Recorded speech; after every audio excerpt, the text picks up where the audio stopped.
ऐसा लग रहा कि भारत अब सिर्फ सॉफ्टवेयर और टेक्नोलॉजी से ही नहीं बल्कि गोल्ड से भी दुनिया की अर्थव्यवस्था में धाक जमाने वाला है। भारत ने अपने सोने के भंडार को अब तक के सबसे ऊंचे स्तर पर पहुंचा दिया है और इसने न सिर्फ डॉलर को झटका दिया है बल्कि भारतीय अर्थव्यवस्था को भी मजबूत किया है।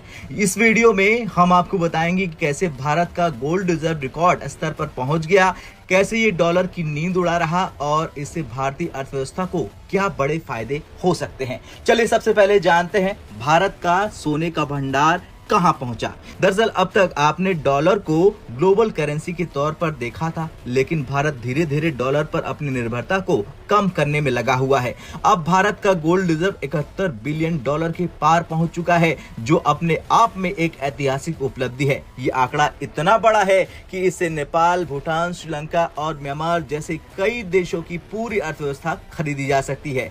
यही नहीं, दुनिया में ऐसे 100 से अधिक देश हैं जिनकी पूरी जीडीपी भारत के गोल्ड रिजर्व से कम है। अब आप कहेंगे कि हमने टाइटल में लिखा कि भारत ने डॉलर को कैसे हिलाया। दरअसल भारत ने हमेशा अपनी विदेशी मुद्रा भंडार में डॉलर, यूरो, युआन और अन्य करेंसी को शामिल किया ताकि ग्लोबल ट्रेड में कोई दिक्कत ना हो। लेकिन भारत अब डॉलर के मुकाबले सोने को प्राथमिकता दे रहा। इसका असर क्या होगा ये भी समझ लेते हैं। दरअसल इसका असर ये होगा कि अमेरिका और यूरोप अगर किसी राजनीतिक वजह से भारत से डॉलर फ्रीज करने की कोशिश करे तो भारत के पास सोना रहेगा जिसे कोई भी ब्लॉक नहीं कर सकता।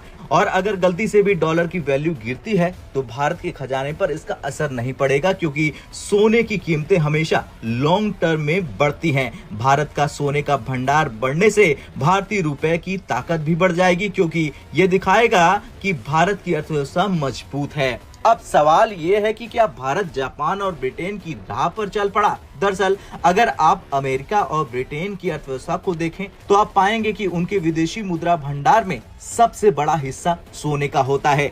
अमेरिका के पास विदेशी मुद्रा भंडार का 80% सोना है। ब्रिटेन के पास भी गोल्ड रिजर्व डॉलर के मुकाबले अधिक है। चीन ने भी हाल के वर्षों में सोने का भंडार तेजी से बढ़ाया है। अब भारत भी उसी राह पर आगे बढ़ चुका है।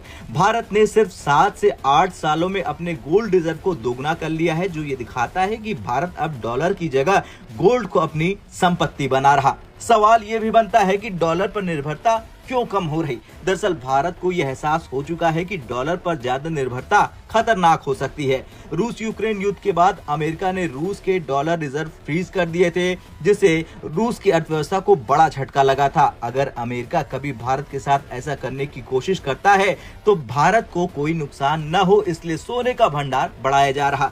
सोने पर कोई प्रतिबंध नहीं लगाया जा सकता है, जबकि डॉलर और अन्य विदेशी मुद्राओं पर अमेरिका और यूरोप नियंत्रण रखते हैं। बता दें कि भारत दुनिया का सबसे बड़ा सोने का उपभोक्ता है। भारत हर साल करोड़ों डॉलर का सोना खरीदता है और इसे गहने और अन्य ताकतों से इस्तेमाल करता है। अब भारत अपनी गोल्ड मोनेटाइजेशन स्कीम पर काम कर रहा।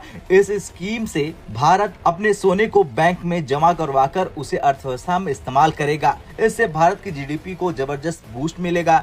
भारत का गोल्ड एक्सपोर्ट और बढ़ जाएगा, जिससे डॉलर पर निर्भरता और कम होगी। अब सवाल यह है कि क्या भारत पूरी तरह से डॉलर पर निर्भरता खत्म कर सकता है। इसका जवाब हाँ है और ना भी, लेकिन भारत धीरे धीरे उस दिशा में आगे बढ़ रहा। भारत का सोने का भंडार अब तक के सबसे ऊंचे स्तर पर है। भारत अब विदेशी निवेशकों के बजाय अपने गोल्ड रिजर्व से इकोनॉमी को बूस्ट कर रहा।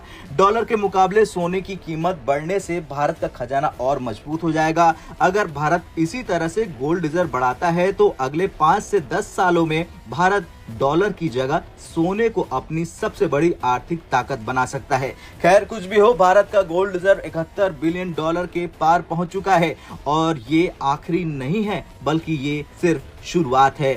आने वाले समय में भारत गोल्ड मोनेटाइजेशन स्कीम और स्मार्ट फाइनेंशियल पॉलिसी से डॉलर पर निर्भरता कम करेगा और एक मजबूत अर्थव्यवस्था बनाएगा।